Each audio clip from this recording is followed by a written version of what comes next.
Les doy la bienvenida en nombre de la doctora Celia Weingarten, en nombre de la doctora Graciela Lovese, a todos los asistentes. Un poco, la verdad es que me complace, digamos, que podamos compartir estas reflexiones en un ámbito donde haya una concurrencia tan nutrida, y donde evidentemente todos tenemos ganas de pensar un poquito más en temáticas que nos interesan.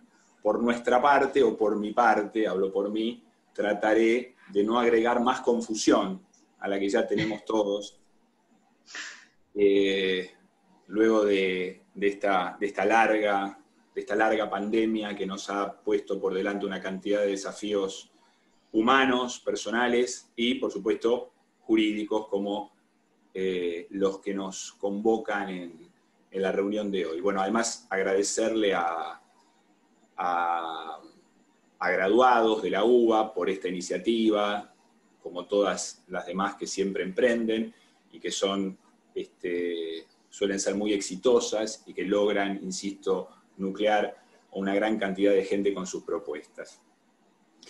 Bueno, me han pedido tanto Celia como Graciela que dé inicio a este panel, en el que vamos a tener algunas disertaciones breves, y que van a girar, en todos los casos, sobre el tema convocante. Y el tema convocante, en este caso, es la presentación de un libro.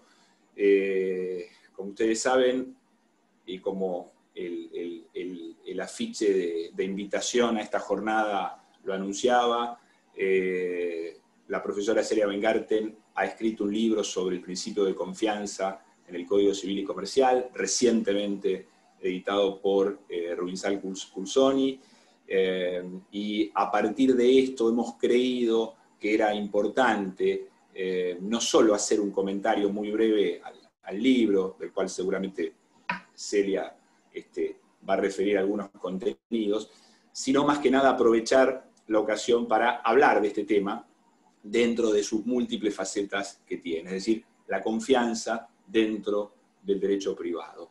A mí, en lo personal, me pone muy contento compartir este panel en la presentación de un libro, que siempre es un motivo de alegría, y más aún si es el libro de una amiga como Celia.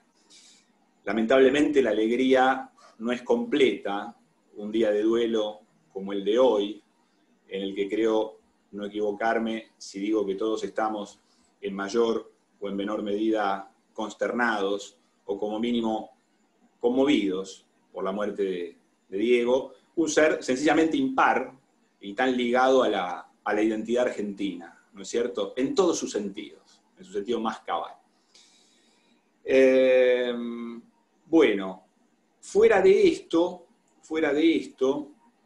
y entrando en el tema principal, yo creo que Celia ha sido siempre de las primeras juristas que en nuestro país ha visualizado a la confianza más allá de lo que es un simple deber de conducta, complementario o derivado de la buena fe, como se lo abordó tradicionalmente por la doctrina civilista. No voy a intentar acá, repetir algo que repetiría mal, porque la tenemos a la autora con nosotros, pero yo creo que la mirada que ha propuesto siempre Celia sobre el tema de la confianza en las relaciones jurídicas del derecho privado puede sintetizarse en dos grandes niveles. Es decir, en primer lugar, reconocer a la confianza como un verdadero principio de las relaciones jurídicas que irradia a todo el sistema de derecho privado patrimonial, a partir de la necesidad de proteger lo que son las legítimas expectativas generadas por la apariencia que surge de las declaraciones, los comportamientos o las prácticas negociales de nuestros interlocutores, ¿sí? Esto por un lado. Y por otro lado, reconocer a la confianza como un factor de atribución autónomo de la responsabilidad civil que se suma a otros criterios de imputación objetiva, como lo son el riesgo, como lo es la garantía, por ejemplo, y que se consolida como un factor de atribución de especial actuación en el marco de las relaciones de consumo, a través de la figura del proveedor aparente, prevista por el artículo 40 de la Ley de Defensa del Consumidor. Bueno, podríamos seguir, pero digo, una buena parte de estas ideas que siempre presentó Celia en múltiples artículos y que hoy ven la luz en forma de un libro mucho más integral, creo que también se ven plasmadas en el Código Civil y Comercial, como es el caso del artículo 1067. El artículo 1067, que leído apresuradamente podría ser entendido como una mera regla interpretativa de los contratos, supera, yo creo que holgadamente, lo que era la vieja regla de interpretación fáctica que contenía el Código de Comercio derogado, que, entre otras cosas, declaraba inadmisible el hecho de contravenir los propios actos. Esto de que contradecir una propia conducta jurídicamente relevante no tenía valor jurídico, no tenía virtualidad y por lo tanto no merecía ser contemplada. Bueno, hoy por hoy el artículo 1067 directamente reconoce a la confianza como pauta interpretativa general en materia contractual, además de la doctrina de los actos propios. Bueno, lo que uno encuentra es que el análisis en el libro de la confianza, en definitiva, demuestra la versatilidad que tiene el valor confianza en sus distintos campos de actuación. En el mercado, en las empresas, en los consumidores, en el Estado, y luego va entrando o analizando el impacto en una cantidad de operaciones jurídicas y prácticas negociales, en todas las cuales hay un patrón común, es que siempre subyace la confianza. Bueno, dentro de esta temática muy amplia, yo voy a referirme brevemente a un subtema que hemos elegido tratar acá, que es el de la confianza en la contratación electrónica con los consumidores, es decir, un ámbito específicamente relevante de aplicación del valor confianza. Y yo creo que si algo hemos aprendido, internalizado incluso definitivamente los consumidores en esta pandemia, es la interacción negocial por medios electrónicos, a punto tal de haber sustituido, digamos, casi por completo, las modalidades tradicionales de comercialización de los bienes y servicios. Y yo creo que este fenómeno que se dio o que se sigue dando durante la pandemia, pero especialmente intenso durante los primeros meses, lo que hizo fue terminar de desnudar carencias normativas que ya reconocíamos en nuestro ordenamiento jurídico, particularmente en nuestro ordenamiento civil y comercial. Nosotros veíamos reglas como las del Código Civil y Comercial, de los artículos 1106 a 1108, que regulan aspectos que tienen que ver con la contratación electrónica, y lo que nos dábamos cuenta a poco tiempo de andar del Código Civil y Comercial es que estas reglas sobre contratos electrónicos eran insuficientes. Más aún, no solo eran insuficientes, eran insustanciales, ¿sí? Vamos a analizarlas muy brevemente, pero yo creo que vamos a coincidir en general que una norma como el artículo 1106, que nos diga que el recaudo de forma escrita se satisface a través de un soporte electrónico, es algo que el Código ya lo tenía dicho en la parte general de los actos jurídicos, en el artículo 286, es decir, no agrega demasiado a una regla que ya conocemos, ¿no es cierto? Y no, sobre todo no le brinda una solución adecuada a conflictos de consumo que se plantean cotidianamente en la contratación de los consumidores. Artículo 1107, el proveedor informático, el proveedor de servicios o bienes que se contratan a través de plataformas electrónicas, tiene que informar al consumidor sobre una serie de cuestiones que tienen que ver con el contenido contractual, y además tiene que informarle sobre la facultad de revocar el contrato, sobre los medios necesarios para utilizar correctamente el medio electrónico que se está empleando, y además agrega, para comprender también los riesgos derivados de su empleo y para tener absolutamente claro quién asume esos riesgos.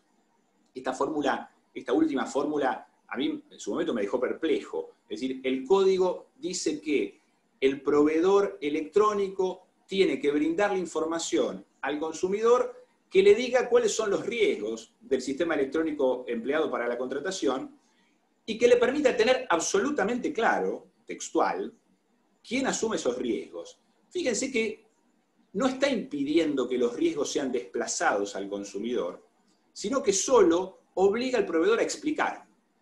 Es decir, mire, usted va a asumir tales riesgos.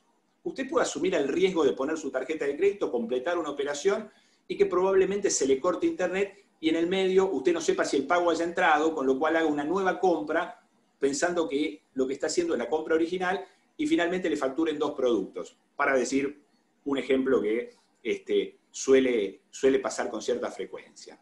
Y por otra parte, no nos agrega demasiado al deber de información, que ya tenemos en todos los contratos, particularmente que lo tenemos en los contratos de consumo, ni garantiza tampoco, digo, una tutela efectiva al consumidor electrónico.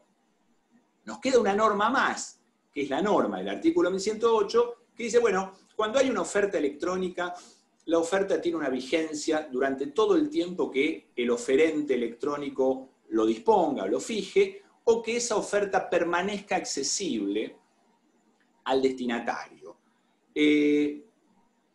Si yo no entiendo mal, esta es una regla que perfectamente teníamos disponible en el artículo 7º de la Ley de Defensa del Consumidor y válido para todas las ofertas por medios electrónicos, las ofertas en el lugar de comercialización, las ofertas a través de la publicidad, las ofertas a través de los medios gráficos, las ofertas por escrito, etcétera, etcétera, etcétera. Incluso el propio decreto reglamentario, el artículo 7º de la Ley de Defensa del Consumidor, también nos esclarece cuál es el término de vigencia de la oferta. Lo único que rescato, lo que más rescato de esta norma, es la última parte, que me parece que es un poco más operativa, que dice, el oferente debe confirmarle al consumidor por vía electrónica y sin demora la llegada de la aceptación. Digamos, esta idea de que, bueno, si yo contrato, si yo cliqueo, quiero que aparezca una pantalla o una leyenda que me diga que la contratación está confirmada, justamente para evitar problemas como el que antes tratábamos de describir. Pero fuera de eso, la verdad es que no vamos a encontrar más.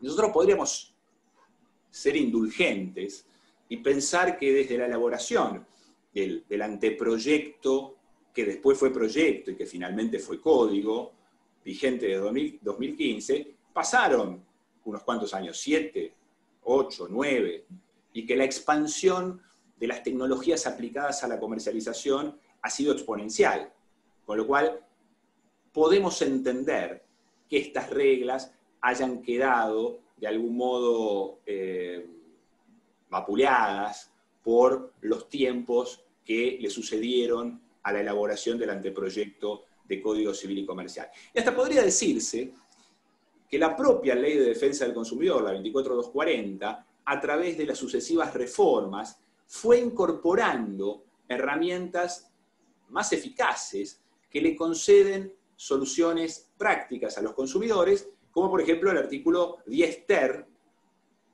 que es el que nos habla de la posibilidad de rescindir un contrato de servicio de ejecución continuada por el mismo medio utilizado para la contratación. Es decir, sin necesidad de cumplir formalidades especiales que compliquen el ejercicio del derecho extintivo, del derecho rescisorio por parte de los consumidores.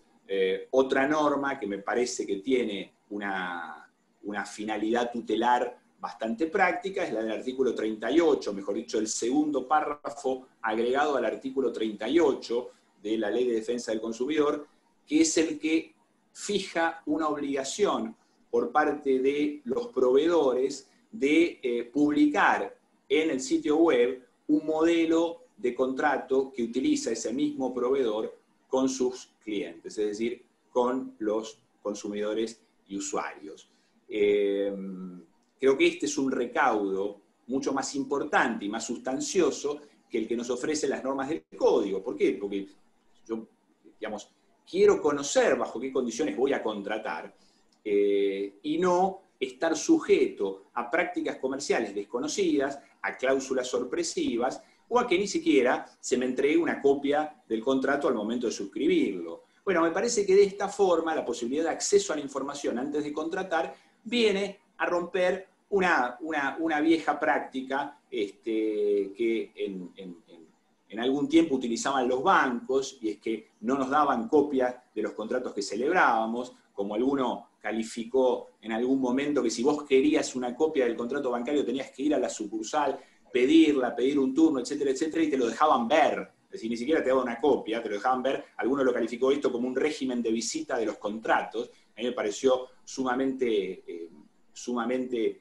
elocuente de cómo se restringían los derechos de los consumidores. Bueno, ahora yo tengo un contrato publicado en la web al que voy a poder acceder antes de contratar. Después lo leeremos o no, este es otro tema, o mejor dicho, no lo leeremos, como sabemos, pero el contrato va a estar accesible a los consumidores. Paralelamente, parte de esta mora legislativa también ha tenido que ser emparchada por medio de la autoridad administrativa a través de ciertas resoluciones que se dictaron este año, como por ejemplo la 271, que obliga a los proveedores a tener un link visible y a primer acceso para los efectos de que el consumidor pueda dar de baja un servicio, es decir, pueda efectivamente ejercer el derecho rescissorio a través de la web y de manera sencilla, fácil y sin condicionamientos. Lo mismo la resolución 424 de la Secretaría de Comercio respecto del famoso botón de arrepentimiento. Es decir, yo puedo, hoy por hoy, desistir o ejercer mi derecho de retracto a través de un botón.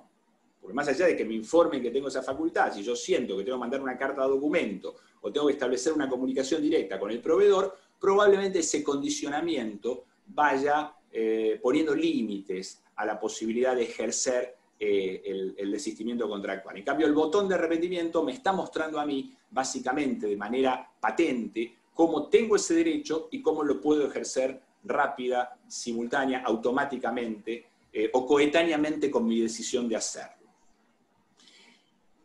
Estos ejemplos que cito, en realidad me hacen pensar que cómo a veces la protección del consumidor, particularmente la protección de la confianza del consumidor, no exige soluciones grandilocuentes o teorías normativas o grandes teorías normativas, sino puntualmente herramientas concretas de implementación que permitan operativizar de manera práctica el ejercicio de estos derechos.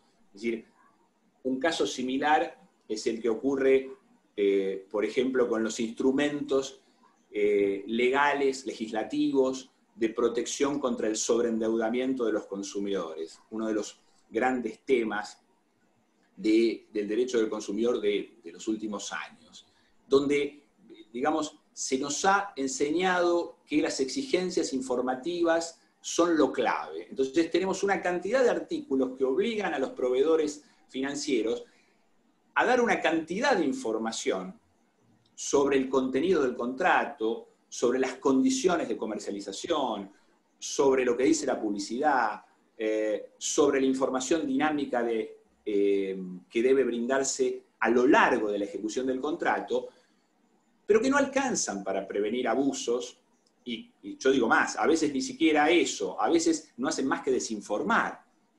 Si nosotros vemos el artículo 36, el artículo 1385, el 87 y el 89 del Código Civil y Comercial, nos vamos a encontrar con exigencias informativas que son lógicas, porque por supuesto que al consumidor hay que decirle cuál es el costo financiero total, cuál es la tasa de interés efectiva anual, cómo se amortiza el capital, cómo se pagan los intereses, cuáles son las cuotas. Eso está bien, la transparencia informativa en el contrato de crédito es indudable, pero ¿cuántos consumidores son conscientes de lo que firman cuando acceden a un crédito en condiciones en las que alguien accede a un crédito, es decir, de necesidad financiera?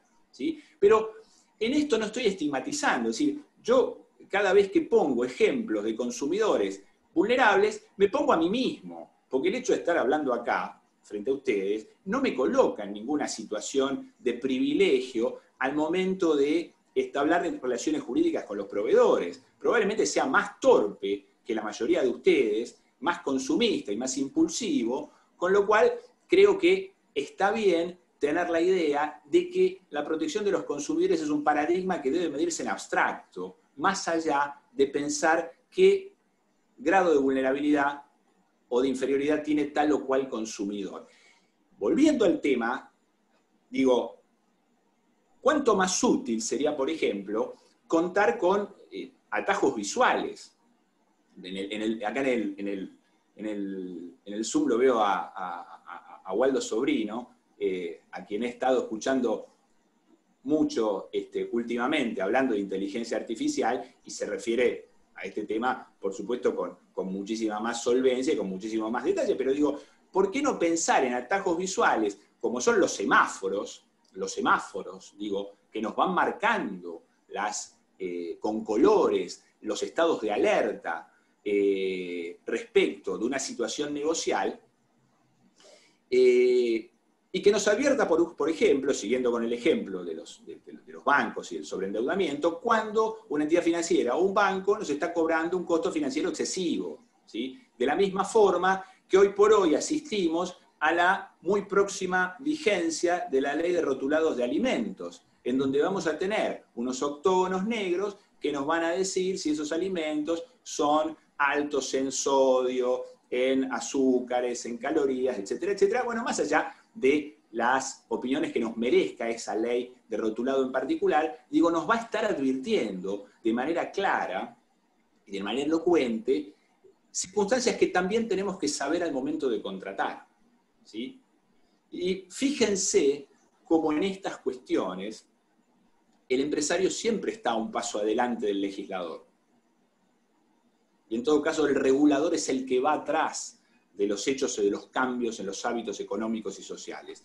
Basta con ver, digo, cómo las fintech lograron captar una gran porción del mercado financiero, digo, de los consumidores, que necesita acceder a productos financieros simplemente a través de una app, de una aplicación, y que no están habituados ni están dispuestos a trámites presenciales, a trámites poco amigables o a trámites burocráticos. Entonces, digo, esto también tiene que ver con entender cómo funciona el sistema.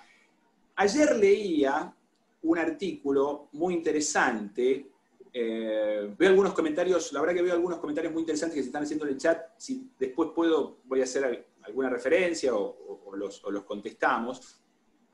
Digo, ayer leí un artículo muy interesante publicado por Leonel Siliberto en el newsletter del Dial, que realmente lo recomiendo. El artículo puntualmente habla sobre una resolución de la Superintendencia de Seguros de la Nación respecto de las pólizas de seguro en los servicios de transporte mediados a través de plataformas digitales, ¿no es cierto? Bueno, hace una crítica de la resolución de la Superintendencia, bastante aguda y bastante certera, pero una de las cosas que dice, y por eso la traigo acá a colación, y con la que estoy plenamente de acuerdo, es que gran parte del problema regulatorio es que se sigue intentando adaptar herramientas propias de la contratación ortodoxa, ¿no es cierto?, en lugar de pensar soluciones creativas para problemas concretos. lo que exige en definitiva pensar con otra lógica. Exige, como se dice ahora, cambiar el chip, incluso de pensar de manera práctica, ¿sí? Miren, otro tema, voy cerrando un poco estas muy breves reflexiones, solamente para introducir el tema y bueno, que sirva como disparador para pensar, para disentir, para reflexionar.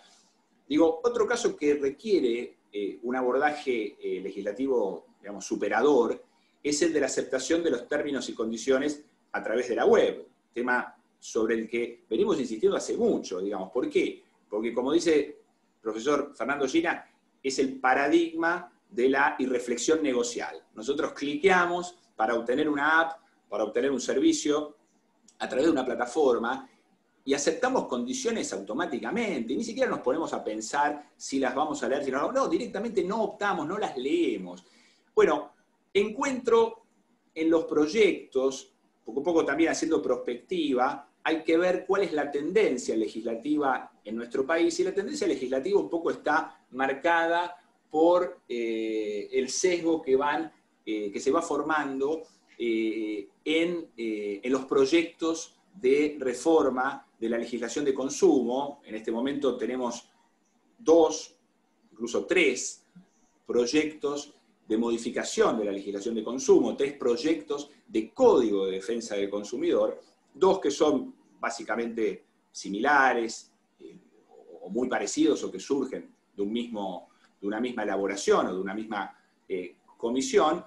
Digo, entre las cosas que he visto, encuentro en esos proyectos una norma que va en esta línea de pragmatismo y que tiene que ver con la obligación de que todos los contratos por adhesión a cláusulas generales predispuestas tengan una suerte de portada, una suerte de frente o de tapa de contrato, si me permiten, escrita en una sola página, ¿sí?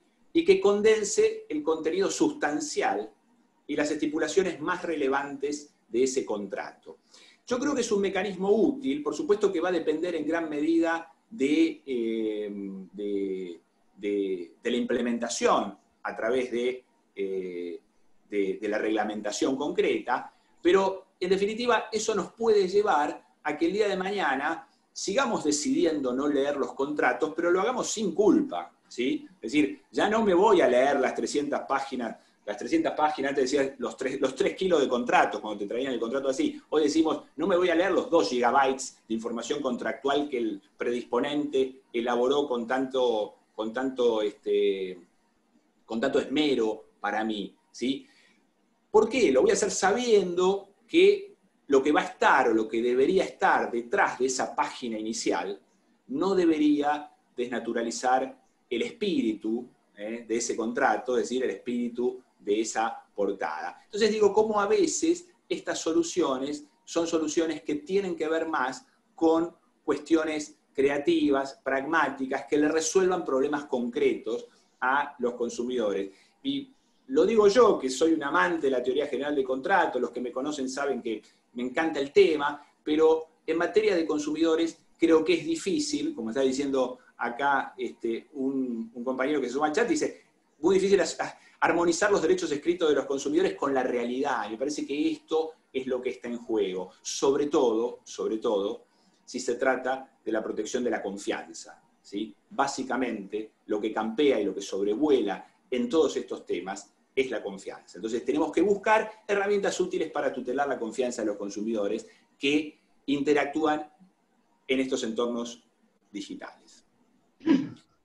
Bueno, por mi parte, hasta acá, y le cedo la palabra a mis compañeras. Voy a ir viendo por mi parte también el chat para ponerme un poco al tanto de los comentarios y después, si es necesario, contesto o hago alguna aclaración. Bueno, ¿qué tal? Buenas tardes a todos. Gracias, Diego. Me encantan esas habilidades tecnológicas. Pues voy a mirar el chat, etc.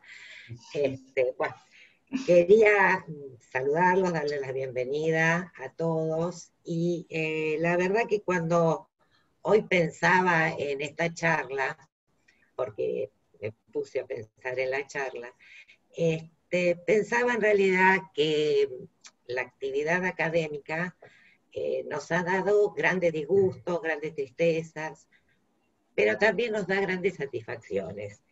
Y una de las grandes satisfacciones es poder compartir este panel con dos grandes amigos y además ver a otros varios por ahí como Silvia, Nidia, Waldo, que nos hemos visto y hemos compartido experiencias académicas varias. Y de verdad me parece que es una gran satisfacción poder compartir este panel y especialmente para presentar el libro de Celia, al cual hizo referencia Diego, y yo no voy a extenderme en esto. Sí decir que es verdaderamente un análisis integral de la confianza y de otros principios generales del derecho incorporados en el nuevo Código Civil y Comercial. La apariencia, la lealtad, la ética, la transparencia, es decir, diferentes visiones de la propia confianza, como dijo Diego antes.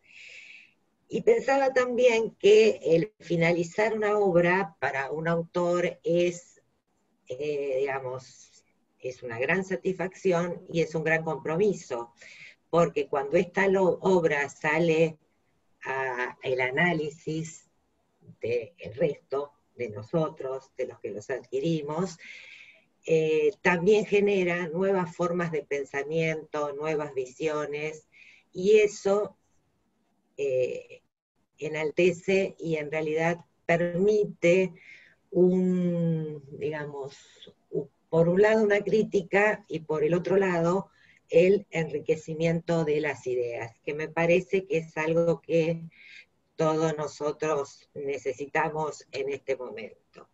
Bueno, dicho esto, voy a tratar de hablar un poco del principio de la confianza, pero referido más a la idea del mercado, ¿sí? ¿Por qué? Porque la sociedad actual en realidad nos plantea diferentes desafíos. Y dentro de estos desafíos nuevos, el derecho no puede estar ajeno. Y comparto lo que decía Diego antes, el derecho siempre viene atrás, es decir, el derecho es un estructurador social, pero siempre está a la cola de los acontecimientos sociales, independientemente de si hablamos de economía, si hablamos de familia o de lo que hablemos, siempre termina estructurando a la sociedad a partir de los propios movimientos que se dan dentro de la sociedad. Y en esta idea, o dentro de estos nuevos desafíos, la confianza adquiere un valor relevante y se conforma en un nuevo principio general del derecho. ¿Por qué? Porque atraviesa o recorre transversalmente innumerables relaciones jurídicas, delineando deberes específicos de conducta. Y esto se da también dentro del mercado en el cual aparecen dos operadores económicos básicos, que son por un lado las empresas y por el otro los consumidores. Que en apariencia, cuando hablamos de mercado perfecto, mercado ideal, no vamos a hablar de la mano invisible del mercado, de la oferta y la demanda, etcétera, etcétera, pareciera que siempre se manejan dentro de un marco simétrico y de igualdad, cuando la realidad es muy, muy, muy diferente. Nosotros tenemos dentro del mercado, por un lado, las empresas. ¿Y quiénes son las empresas? Las empresas en realidad son organizaciones que están preparadas, organizadas, tienen recursos económicos, recursos informativos o de información. En realidad están organizadas y creadas para jugar un juego dentro del mercado. Es decir, ellos juegan un juego que conocen y para la cual están creadas.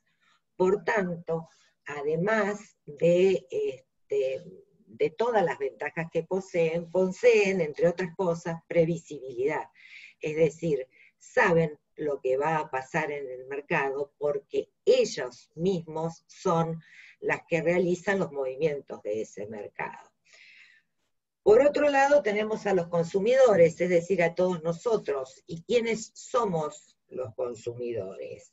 Somos sujetos individuales que además nos hallamos desorganizados, a pesar de que existen organizaciones de consumidores. Lo cierto es que en términos generales estamos desorganizados, carecemos de la capacidad económica y fundamentalmente carecemos de la información necesaria ¿para qué? Para lograr un acto de consumo eficiente, para lograr un acto de consumo racional. Diego recién hablaba de apretar un botón. Bueno, esto es lo último que está ahora y con la pandemia más, pero la realidad es que esto se da desde siempre. El acto de consumo racional y eficiente tiene que ver con una adecuada información. Y esta información, entre otras cosas, o sea, ¿para qué el consumidor contrata bienes y servicios? El consumidor lo que busca es una satisfacción, es decir, satisfacer sus necesidades reales, inducidas o lo que fueran, satisfacer estas necesidades, es decir, busca satisfacción, pero esta satisfacción se ve frustrada muchas veces por las actividades que realizan las propias empresas. Es decir, nosotros para las empresas como consumidores no somos sujetos de una relación, somos el objeto mismo de la relación de consumo. Por eso es que buscan diferentes alternativas para lograr que uno termine haciendo lo que la empresa quiere que hagamos. Un mercado perfecto o un mercado equilibrado lo que hace es constituirse en un mercado previsible. Y si hablamos de un mercado previsible, hablamos de un mercado confiable. Esta idea de previsibilidad permite tanto a las empresas como a los consumidores tomar decisiones a corto, mediano y largo plazo. De manera tal que lo que se busca es disminuir la incertidumbre. Permite, por ejemplo, proyectar inversiones, tomar créditos, fusiones, etcétera, lo que fuere, es decir, permite una toma de decisiones adecuada.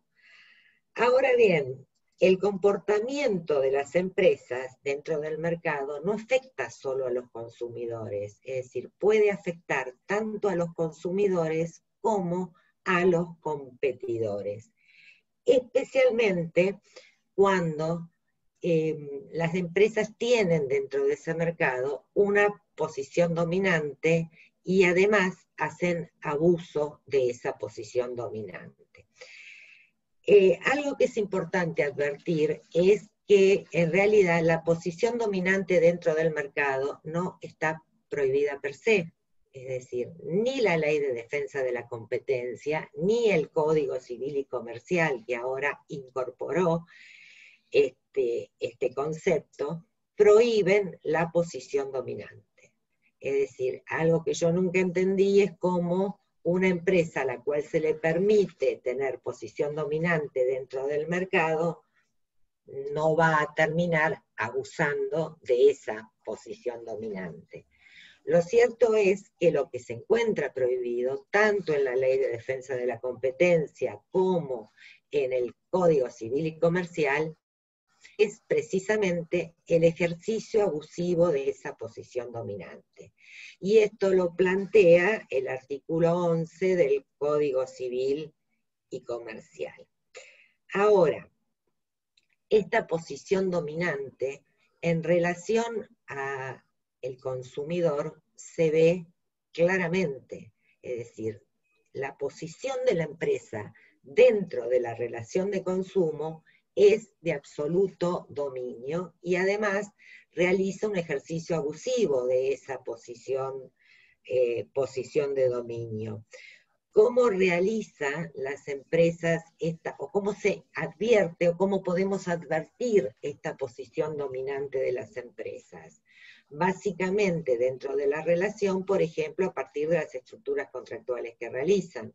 Las estructuras por adhesión que determinan la relación de consumo tienen que ver con generar mejores condiciones para el predisponente.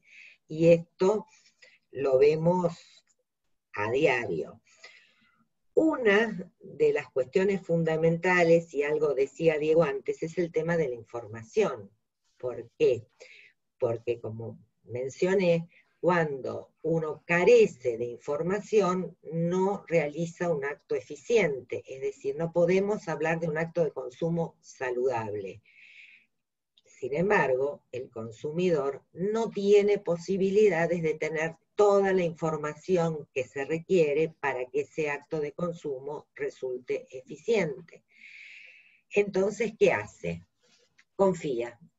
No nos queda otra que confiar a los consumidores, porque obviamente no tenemos la información. Entonces, a menor información, mayor confianza en esa empresa. Confiamos más en la marca, confiamos, por ejemplo, que la publicidad a partir de la cual nos están vendiendo el producto no es una publicidad engañosa, confiamos que todo lo que dice la publicidad va a ser incorporado a ese contrato, cuando muchas veces no sucede. Confiamos, por ejemplo, que el comportamiento de la empresa que fue o que tuvo la empresa hasta ese momento va a ser el que va a seguir teniendo en adelante. Es la famosa doctrina de los actos propios, es decir, confiamos en que el producto que yo le voy a comprar a la empresa, porque ya compré una vez y repito la compra, va a ser exactamente de las mismas calidades y que va a tener exactamente la misma seguridad. Es decir, confiamos en infinidad de situaciones que se dan. Pero además, confiamos, por ejemplo, en que se va a cumplir con lo contratado o con lo estipulado dentro del contrato. Y yo hablaba de esta posición dominante, y uno de los elementos a partir de los cuales se evidencia más claramente la posición dominante dentro del contrato es a partir de la incorporación de las cláusulas abusivas. ¿Por qué? Porque dentro del contrato existen innumerable cantidad de cláusulas abusivas que lo que hacen es trasladar los riesgos económicos de la empresa hacia el consumidor. El consumidor busca, como dije antes, la satisfacción, mientras lo que la empresa busca y para lo que está preparado es para obtener una tasa de beneficio. Y una fórmula a partir de las cuales poder incrementar esa tasa de beneficio es a partir de la inclusión de las cláusulas abusivas. Si bien es cierto que están reguladas las cláusulas abusivas en el Código Civil y Comercial, en la Ley de Defensa del Consumidor, en innumerables resoluciones, no podemos obviar su existencia. Es decir, si bien también estamos de acuerdo en que en algunas situaciones existe o debe existir un control administrativo previo que impida la inclusión de cláusulas abusivas, la realidad es que las cláusulas abusivas siguen permaneciendo en los contratos como si nada pasara. ¿Y cuáles son estas cláusulas abusivas más comunes y dependiendo de cada contrato? Por ejemplo, bueno, Diego hablaba de los contratos a distancia, pero donde el tema de la información es un tema importante, comparto con vos tus reflexiones, Pero existen innumerables cláusulas abusivas, desde, por ejemplo, las cláusulas de irresponsabilidad. Ahora tenemos, por ejemplo, cláusulas de responsabilidad frente a la no entrega del bien, por ejemplo. Cláusulas que impiden la aplicación de la teoría de la imprevisión, tema fundamental en esta pandemia y del cual ya hemos hablado en otras oportunidades. Cláusulas que obligan a la renuncia anticipada de los derechos de los consumidores, cuando todos sabemos que los derechos de los consumidores son irrenunciables, y que hay una norma de orden público, como la Ley de Defensa del Consumidor, que nos protege. Sin embargo, esas cláusulas siguen estando en los contratos. Cláusulas de limitación de responsabilidad, es decir, uno confía, bueno, por ahí estaba Waldo, ahora no lo veo, pero uno confía que la compañía aseguradora nos va a pagar cuando tengamos un accidente, y todos sabemos que no siempre es así. Cláusulas entrecruzadas que impiden la interpretación adecuada de los derechos, como se da, por ejemplo, en los sistemas de contratos, o como se dan, por ejemplo, en los contratos de empresas médicas, que no solo tienen la ley del consumidor, sino que hay una ley específica que protege a los consumidores o usuarios de las empresas de salud, pero nosotros seguimos viendo este tipo de cláusulas, que además en gran medida son habilitados por el propio Código Civil y Comercial, en tanto y en cuanto lo que requiere es que se haga entrega de la documentación, es decir, del contrato, de la forma en la cual se va a prestar el servicio, en el momento previo o en el mismo momento de la contratación. Por tanto, es imposible que uno conozca cuáles son estas cláusulas. Estas en realidad son todas situaciones que vulneran la confianza de los consumidores, porque uno cree que, la situación es de una forma, cuando en realidad termina siendo de otra totalmente diferente. Ni hablemos de el cumplimiento de las garantías, etcétera, etcétera, ¿no? Esto es... todas estas son cuestiones que vemos a diario. Y todas estas constituyen también prácticas abusivas, es decir,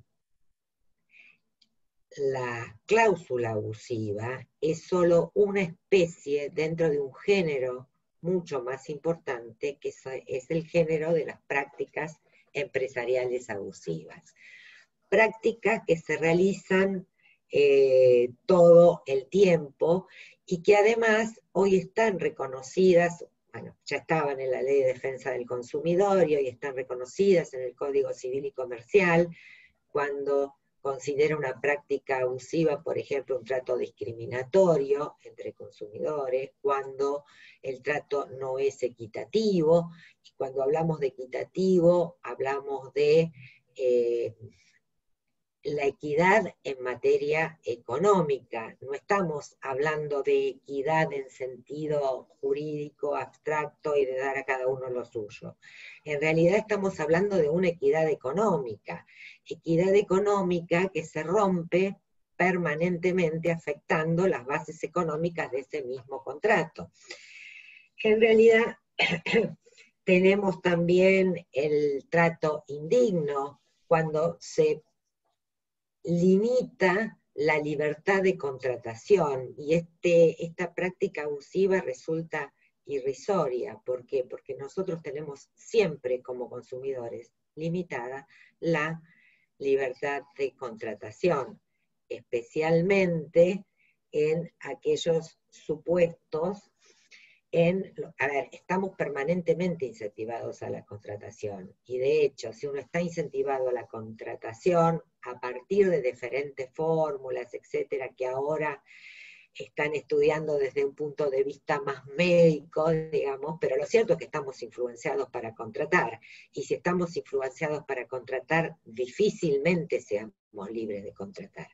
Lo cierto es que se lo toma también como una práctica abusiva, y estas prácticas abusivas se dan en todo el, digamos, en todo el íter negocial o todo el íter contractual.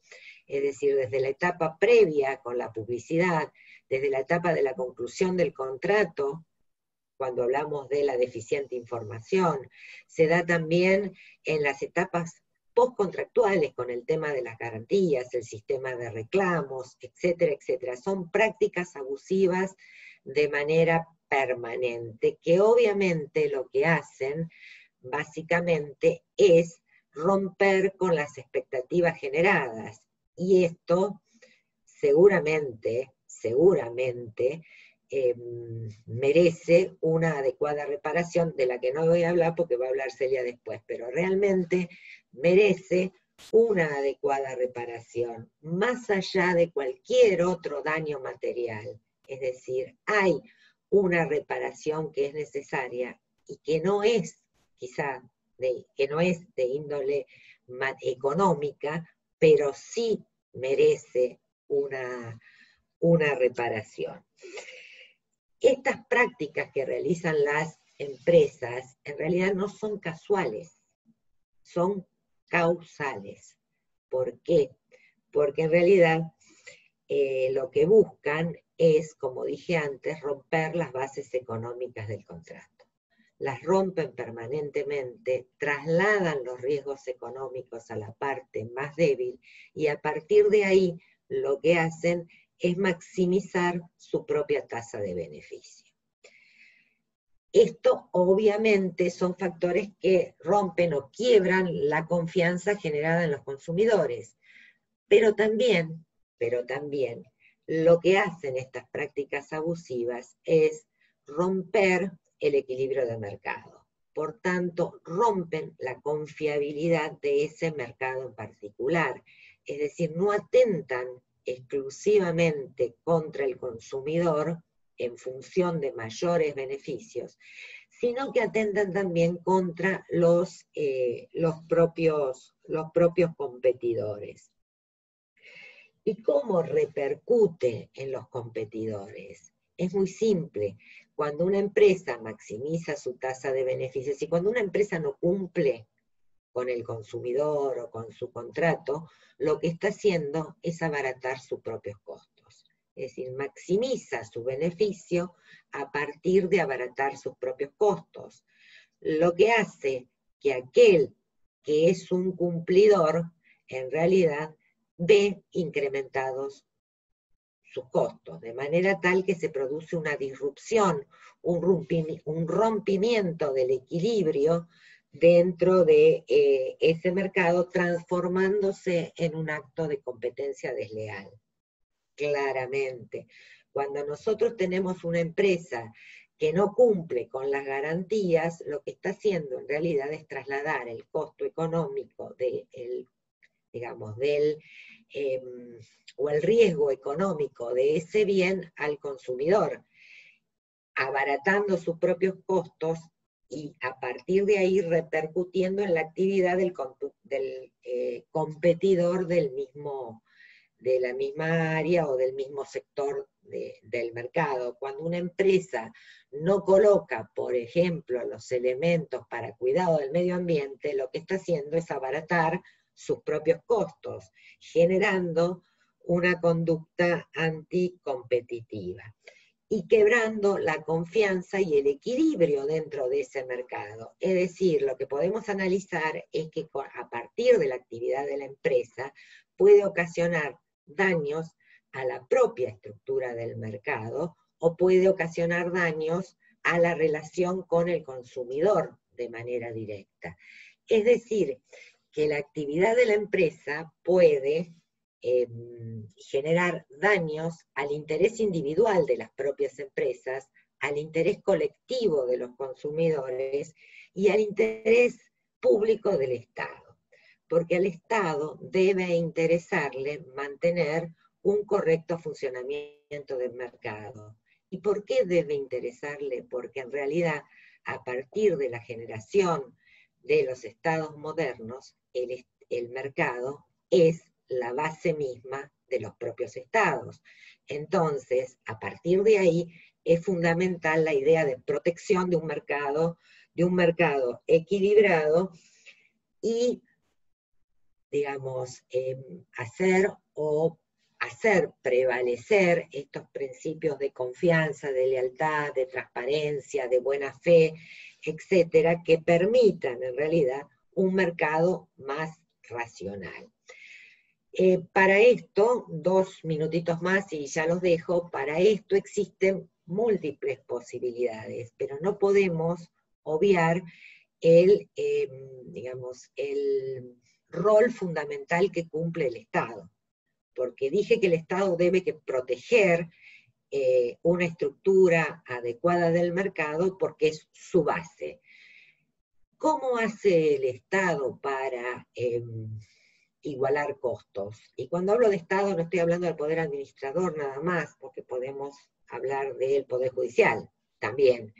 Pero, ¿cómo se igualan costos? A partir de las sanciones. Es decir, la forma de igualar los costos empresarios es a partir de aplicar las sanciones adecuadas. Por ejemplo, en el ámbito administrativo, cuando se incumple con la Ley de Defensa del Consumidor o la Ley de Defensa de la Competencia. En el ámbito de la justicia, cuando se aplican, por ejemplo, los daños punitivos. A partir de ahí, o de la generación de este tipo de sanciones, yo logro igualar costos y mejorar el funcionamiento del mercado, que es en definitiva el fin último que estamos buscando.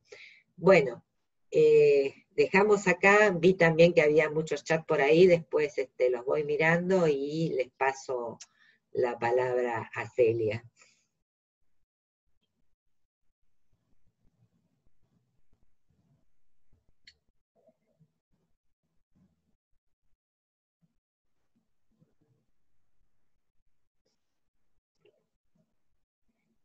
Estás muteada, ¿eh? Sí, ahora sí. Cada botón que toco, para mí es no sé, es un karma, un suplicio, suplicio tecnológico. Para mí es bien disruptivo, como verán, esta pandemia. A mí sí me hizo un efecto tecnológico. Bueno, yo primero lo que primero quería hacer es agradecer. Por suerte tengo mucha gente a quien agradecer. Hoy. Pero. Va. Bueno, acá estoy otra vez. ¿Se dan cuenta? Bueno, decía que lo primero que quería hacer era agradecer, que afortunadamente tengo mucha gente a quien agradecer. Obviamente, y antes que nada, al centro de graduados, en las personas de Fanny, Silvina, Tomás, que siempre están ahí detrás ofreciéndonos el apoyo permanentemente y poniéndonos siempre en contacto con nuestros graduados. Y en esta oportunidad, cediendo este espacio para que yo pueda presentar este nuevo libro.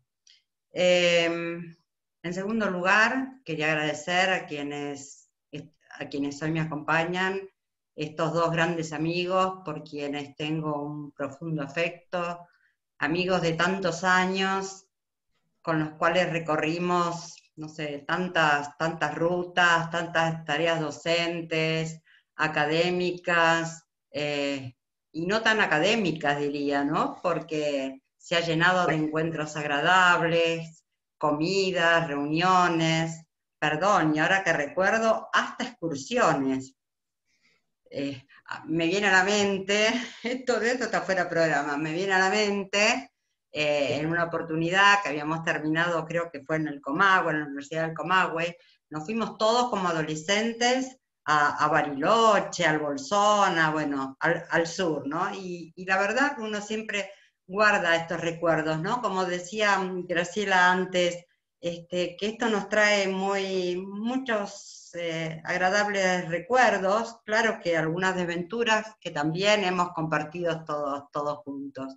Pero bueno, para mí es un placer que esté Diego, a quien tanto quiero, tanto aprecio, Graciela, que es para mí como una hermana, que siempre me apoya, me da su palabra, y en el momento justo cuando uno lo necesita.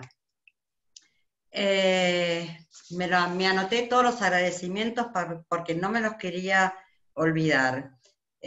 Claro que también tenemos un grupo grande de amigos, ¿no? Que compartimos entre todos, que estamos también desde la primera hora. Muchos de ellos están aquí detrás de la pantalla, lo veo a Waldo, Nidia, Silvia Hipólito, bueno, y tantos otros que aunque estén en este ámbito tecnológico, lo siento como si estuvieran acá presentes conmigo, ¿no?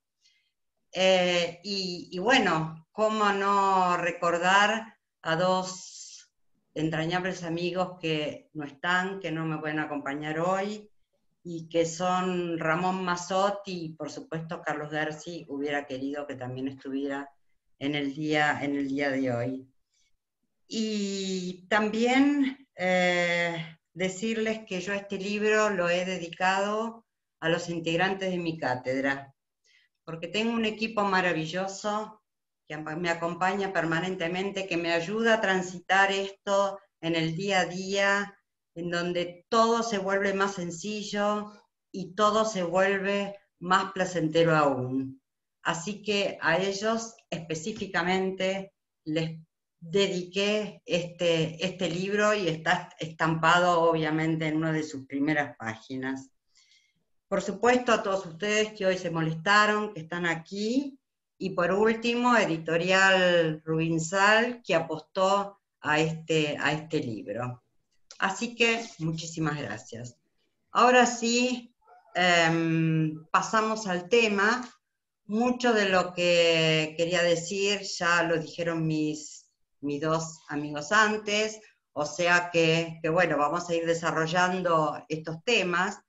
Lo primero que se me ocurre decir es que, bueno, en realidad yo este tema lo vengo trabajando hace bastante tiempo. No quiero ser muy histórica, pero en realidad mi primera aproximación fue en el año 2000 todavía, donde yo recuerdo haber presentado una ponencia en un congreso de Rosario, donde justamente hablaba de lo que hoy se estaba hablando, ¿no? Diego específicamente habló de estos sistemas tecnológicos y demás.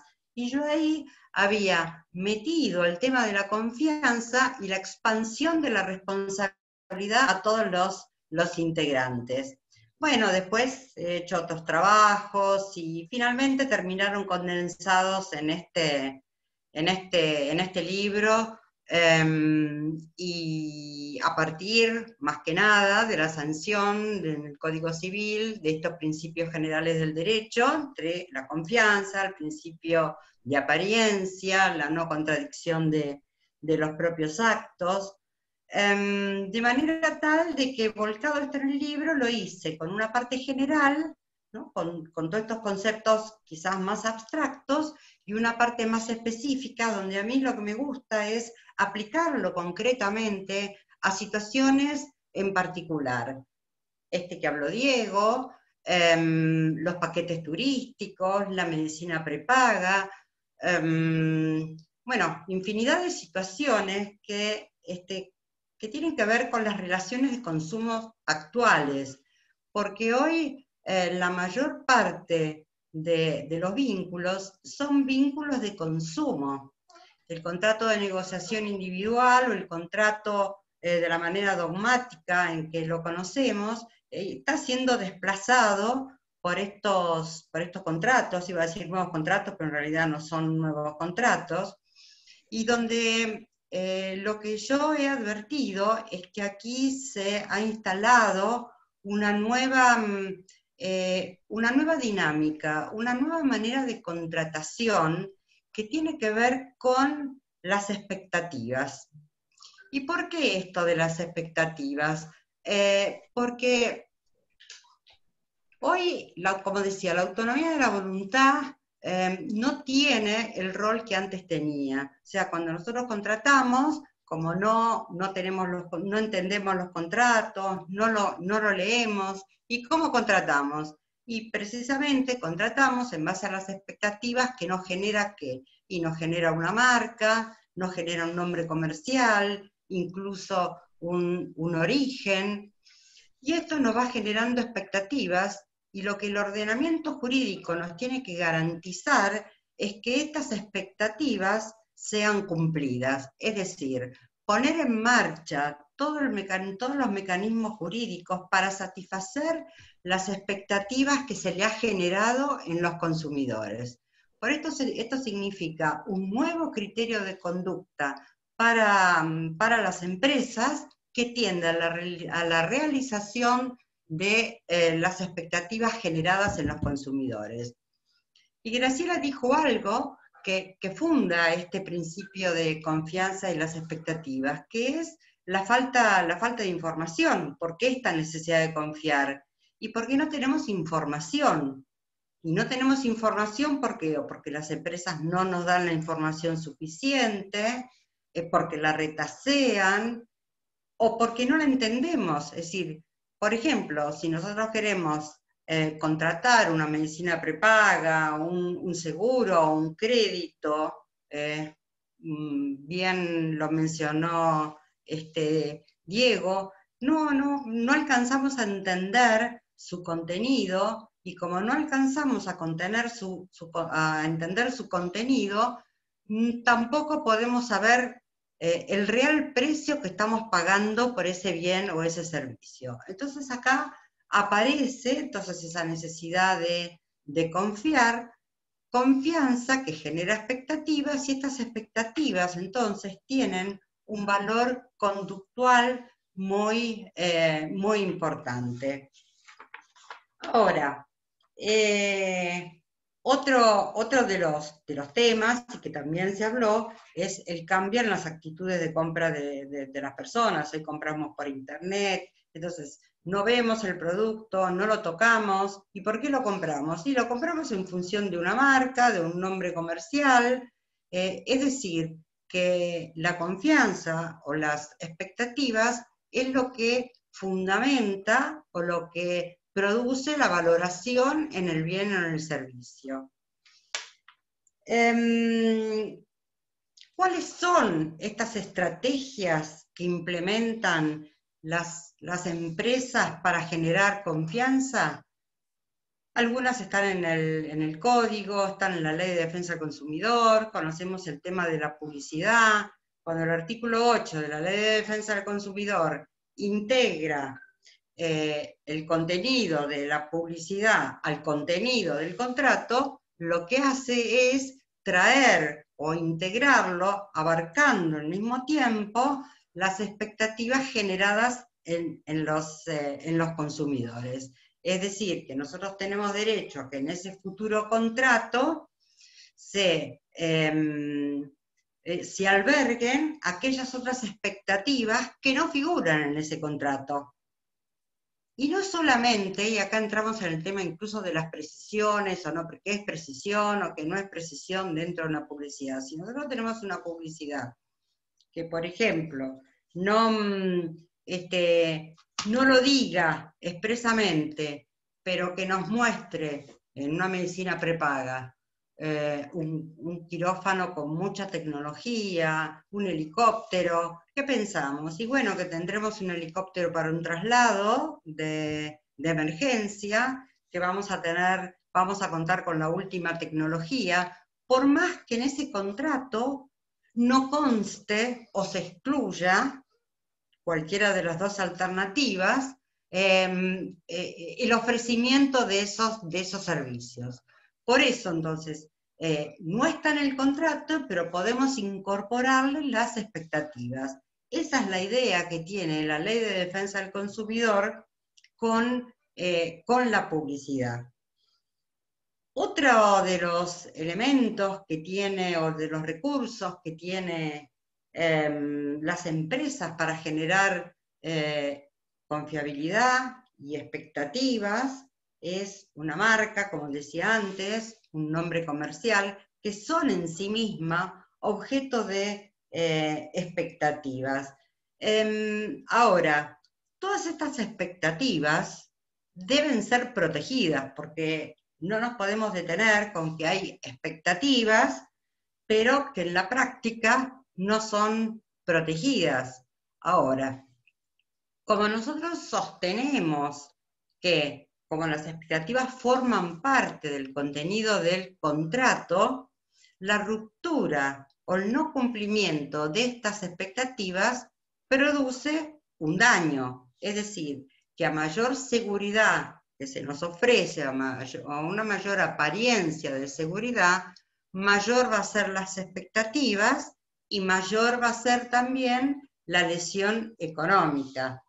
Entonces, todo esto significa que en el plano jurídico, o incluso el beneficio económico que obtienen las empresas a través de una marca, porque hoy sabemos cómo las empresas invierten en estos activos intangibles que tienen un valor económico mayor que cualquier otra propiedad física. Fíjense que hay empresas que no tienen capital físico, pero tienen un capital de confianza. Ese valor intangible es lo que proporciona un auténtico valor y posibilidades de crecimiento. Entonces, si hay una ventaja económica, hay un enriquecimiento económico, esto da lugar también a la reparación del daño. Porque otra cosa, otro aspecto que no nos tenemos que olvidar, es que uno paga un plus por esa seguridad, por esa marca. Por eso compramos la marca. Si no, estaríamos comprando cualquier otro producto. Fíjense ustedes que si nosotros tenemos dos productos iguales, uno con marca y uno sin marca, en realidad son dos productos diferentes. No, o sea, uno va a valer más que el otro, porque la valoración que le vamos a brindar a uno de esos dos productos va a ser mayor. Y ahí entonces está el enriquecimiento económico de las empresas. Y por eso también se tiene que hacer cargo de la reparación del daño. A mí me gusta siempre traer a colación algún fallo que nos muestra cómo esto es aplicado en la realidad, que no nos quedamos nada más que con los aspectos teóricos. Este es un fallo que salió hace muy poquitos días, 2 o 3 días, y que es del mes de octubre. ¿Cuáles eran los hechos? Eran los siguientes: una persona tenía una tarjeta de crédito en un banco de marca, concretamente el Banco Santander, tenía una tarjeta de crédito Visa Platinum, American Express, emprendió un viaje y le ofrecían de regalo, como se suele hacer muchas tarjetas, un seguro de asistencia médica en el exterior. ¿Qué sucede? Esta persona viaja y en el medio del viaje se le avisa que se le canceló la tarjeta por posibles fraudes. Nunca se supo cuáles eran esos posibles fraudes. Después, es más, cuando el señor regresa, se dice que hubo un error, que el sistema tuvo un error, etcétera, etcétera. Además, se queda sin seguro médico, ni para él, ni para su grupo familiar, con todo el tema de la incertidumbre, y uno bien sabe que cuando está fuera, que tiene que hacer todos esos llamados telefónicos, bueno, no es algo que resulte muy agradable. A su regreso, bueno, se encuentra con que se había consolidado todas las sumas de dinero en una, o sea, le habían pasado la cuenta corriente, la tarjeta de crédito, todo en una suma total para que este señor pague todo junto. Pero después se dieron cuenta del error, le querían regalar o condonar el 50%. La cuestión es que inicia un juicio. Ahora, ¿cuál es? Y la sentencia es favorable al actor. ¿Y cuáles han sido los fundamentos? Y los fundamentos son estos que venimos diciendo. La marca, que dice que representan expectativas, que la marca opera como aval de calidad, que la seguridad evoca una situación objetiva de ausencia de riesgos, habla de la confianza que el consumidor deposita en una empresa, en un producto, en un servicio, luego se ve quebrantada cuando comprueba que estos no reúnen ni la calidad ni la eficiencia y da lugar, esperada, ¿no? Y da lugar a la responsabilidad objetiva y la reparación, agrega, debe ser integral. Es decir, que erige a la ruptura de las expectativas como un factor de atribución de responsabilidad.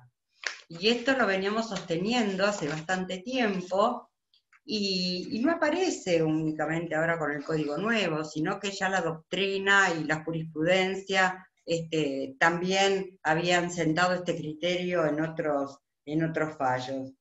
Y después, al final, habla sobre esto que estamos diciendo, que es la confianza en el sistema. Porque hoy, cuando contratamos, en realidad las contrataciones dejan de ser personalizadas, sino que nos vamos introduciendo en sistemas de mayor complejidad, ¿no? El sistema de ahorro previo con la concesionaria, con la terminal, es todo un grupo, es decir, todas las contrataciones tienen que ver con estas vinculaciones jurídicas económicas, y por eso la confianza expande la responsabilidad a todos los que integran el sistema. Si nosotros compramos a través de un portal, esas ventas online y demás, bueno, habría que investigar cuál es la responsabilidad del organizador, de las empresas que la componen. Bueno, a esto me refiero con la confianza en el sistema, que son los que Giddens denomina sistemas expertos, donde uno deposita confianza en el sistema, y que uno, ¿qué es lo que piensa respecto de un sistema? Y que todo va a funcionar coherentemente, que no va a haber riesgos. Es lo que decía Diego antes sobre el traslado, por acá lo anoté, sobre el traslado de riesgos en los sistemas tecnológicos, en donde la empresa tiene que hacer conocer los riesgos. El tema es que el sistema no puede ofrecer ningún riesgo a un usuario. Por eso se hablaba de no trasladar los riesgos. Y bueno, mi satisfacción es que se hizo eco de mucho de lo que he puesto en el libro. Lo único que no me gustó es que han puesto que son ideas de su autoría. Pero bueno, esto es así. Bueno, la cuestión es que le concede justamente un daño moral importante, 300.000 pesos para cada uno, porque además se ha lesionado la confianza. Es decir, que además de la reparación por incumplimiento, hay una reparación por la lesión a la confianza. ¿Por qué?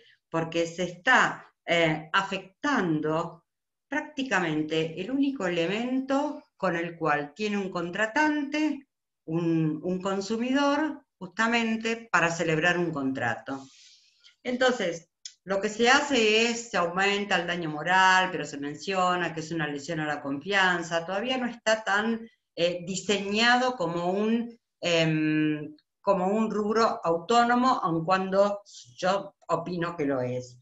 Y le dan 300.000 pesos a cada uno, más un año punitivo de 250.000 pesos. Con lo cual, eran dos los actores, la demanda, la sentencia, ascendió a 1.100.000 pesos. Me parece importante, porque eran nada más que daño moral y daño punitivo. Siguiendo un poco con la idea que vengo desarrollando, que es la utilización de los logos, marcas y demás, y la importancia que tienen las marcas. Fíjense que a veces hasta un nombre comercial se vuelve un nombre genérico. Por ejemplo, cuando queremos una bebida cola, ¿cómo solemos llamarlo? O pedirlo, como Coca-Cola. Cuando necesitamos una aspirina, pedimos una aspirina, pero ese no es el nombre genérico, sino que se vuelve un nombre genérico. De manera tal de que cuando uno pide una Coca-Cola o una aspirina, está designando cualquier otro producto que tenga esas características. Por eso me refería antes al valor económico que tienen para las empresas generar las marcas.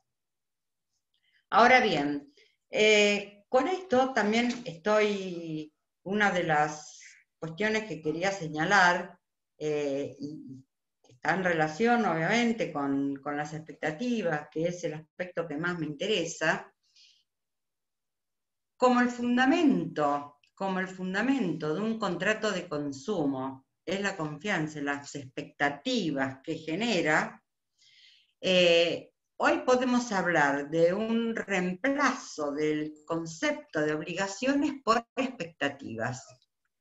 Es decir, la empresa cuando te genera determinadas expectativas, esas expectativas deben ser cumplidas y no las que emergen estáticamente de un contrato.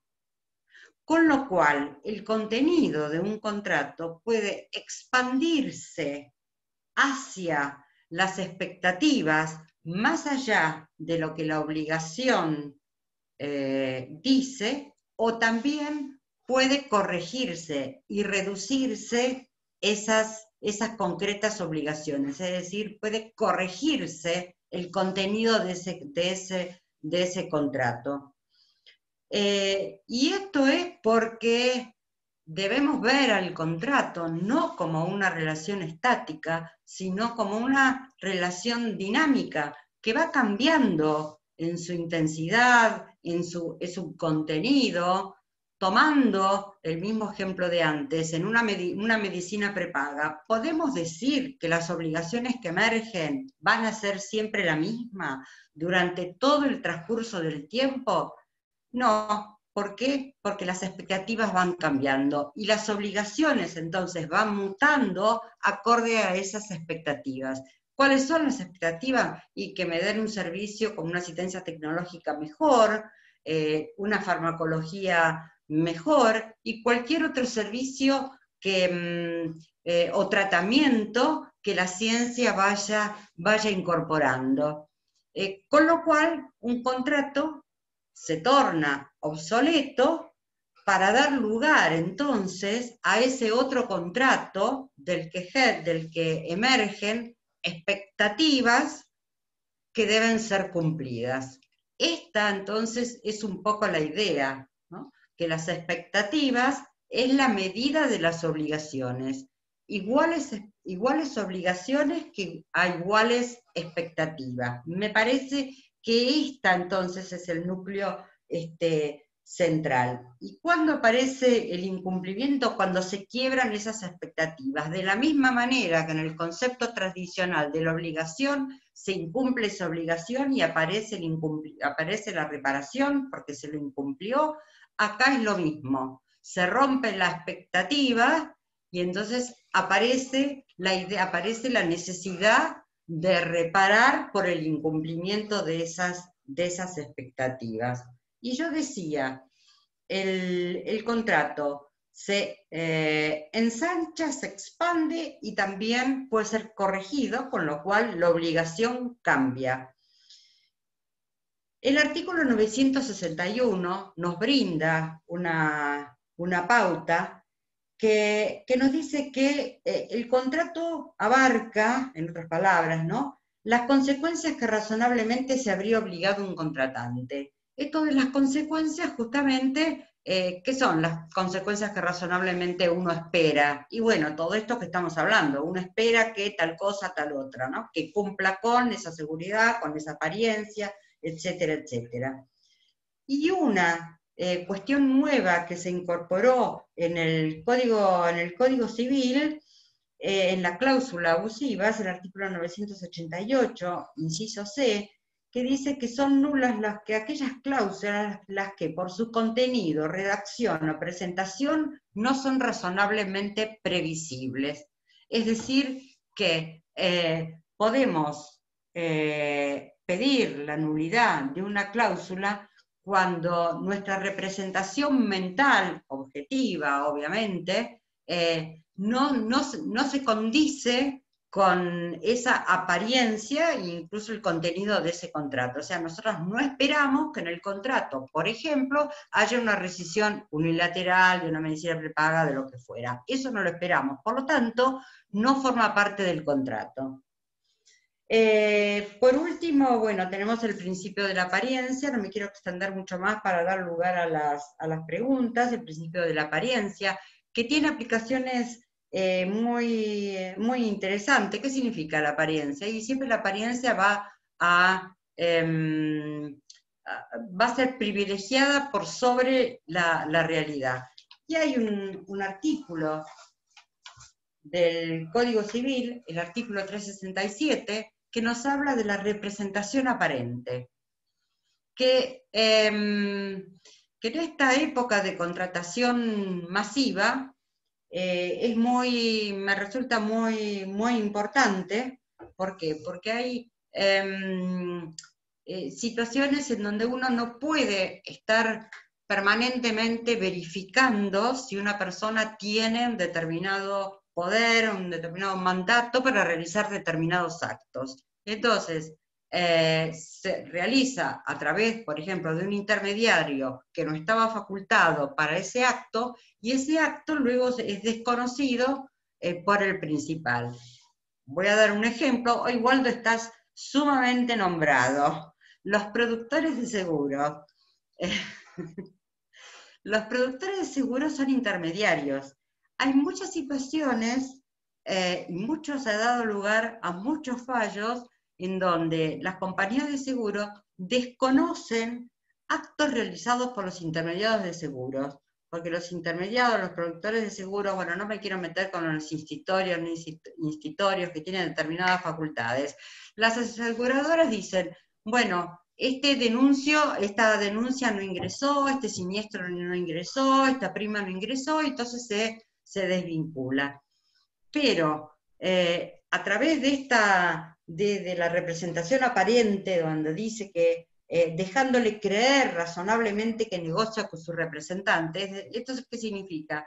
Que el contratante no puede disociar la figura del representante de la aseguradora. Es más, a veces piensa que ese intermediario, que ese promotor de seguros, es su propia aseguradora.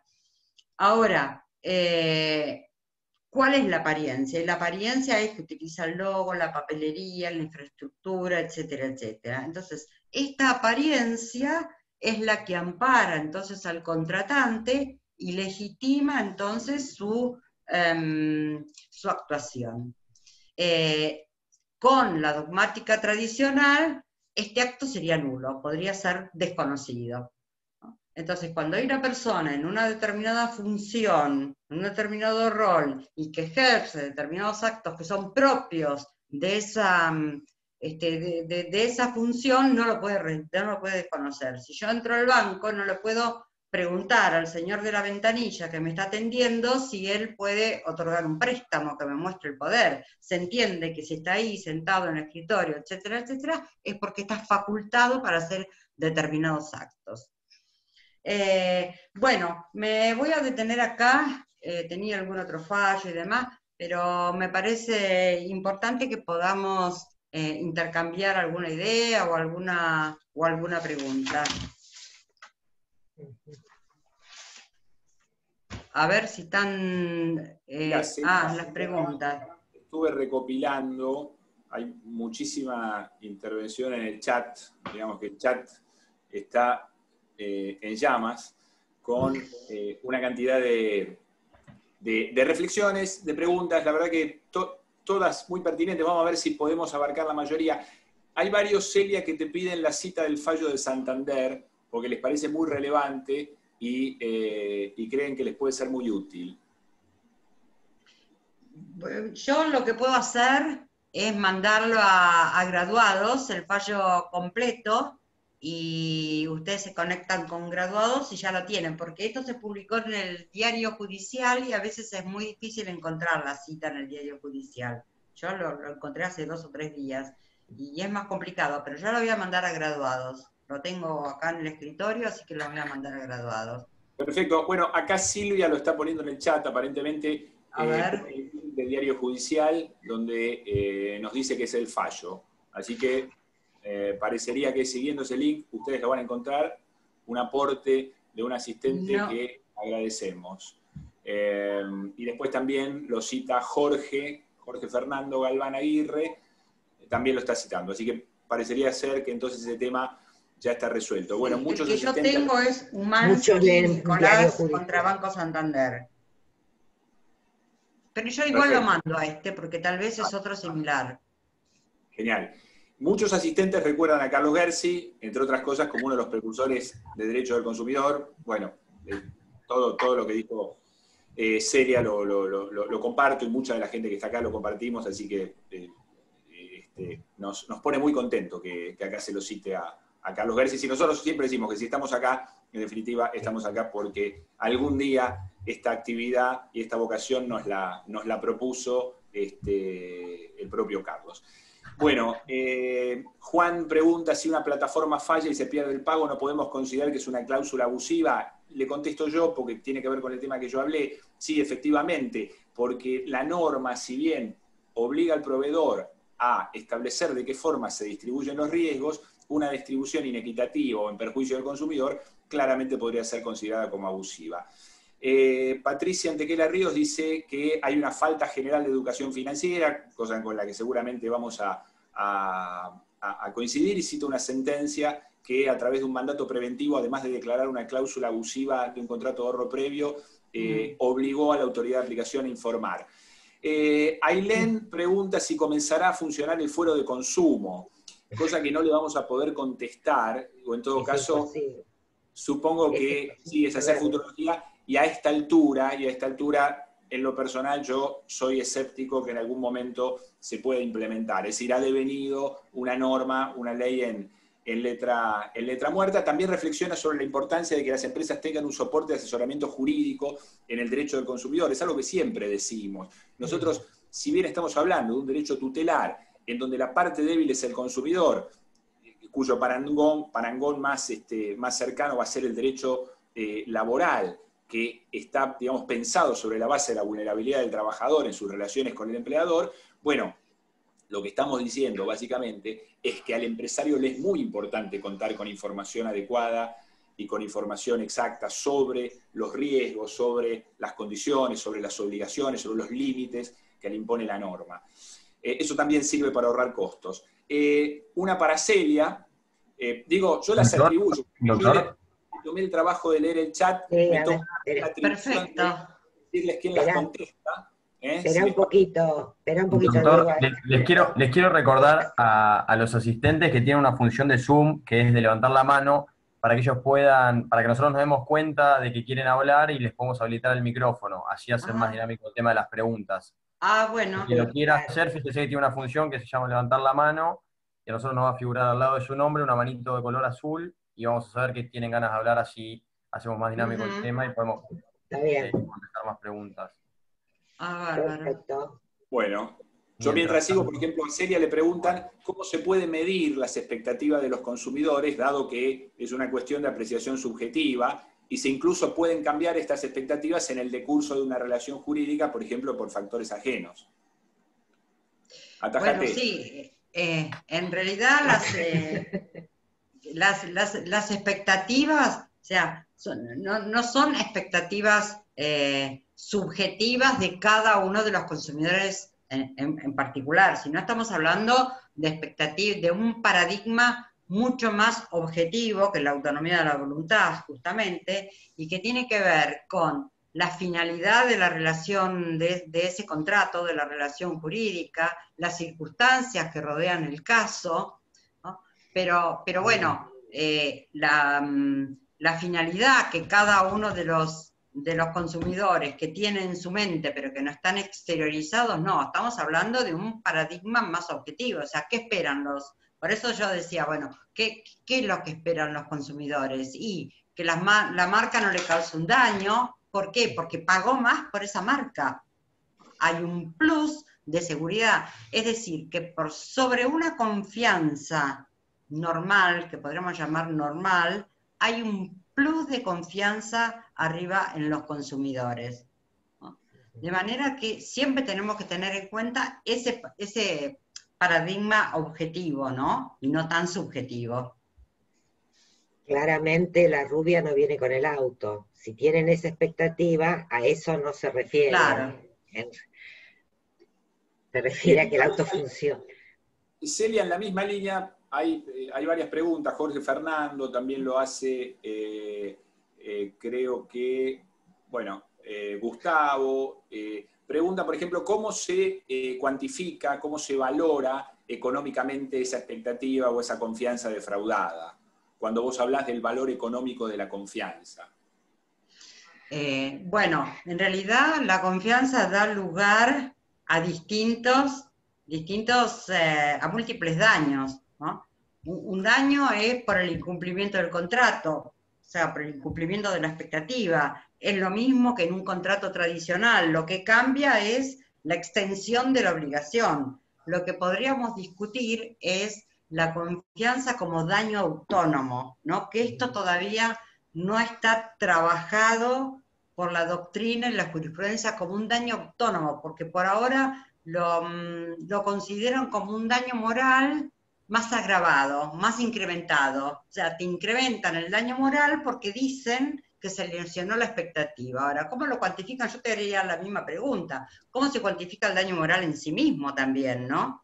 Porque aparecen números tirados en una sentencia y bueno, donde se puede estar de acuerdo o no, pero no tienen un método de cuantificación. No nos olvidemos que el código cuantifica el valor vida, la incapacidad y demás, pero no cuantifica el daño moral. O sea que todavía esa parte no está trabajada, ¿no? como daño autónomo. Te lo incrementan arriba del daño moral, pero habría que empezar a trabajar lo otro. Bien, acá hay una que hace Eugenio, pregunta sobre la ley que establece la indemnidad de los laboratorios productores de las vacunas de COVID, y si esto no es violatorio para los consumidores. Bueno, ahí lo que hay que tener en cuenta es una norma cuya aplicación no entendíamos demasiado hasta que se dieron cosas como esta, como es la del artículo 1121, que establece límites a la declaración judicial de nulidad respecto de cláusulas abusivas.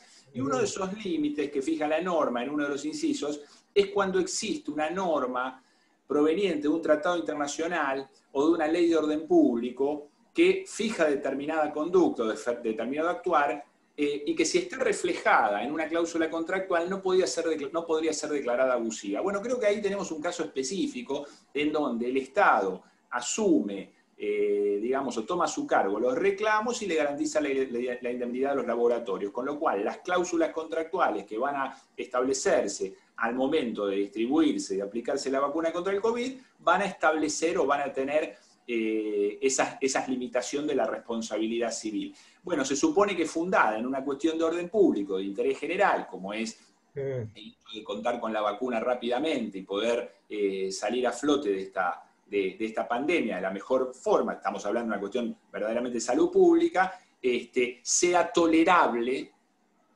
pido que se entienda, no digo que vamos a estar de acuerdo, pero sean tolerables ciertas cláusulas contractuales que en condiciones normales no lo son, claramente no lo son.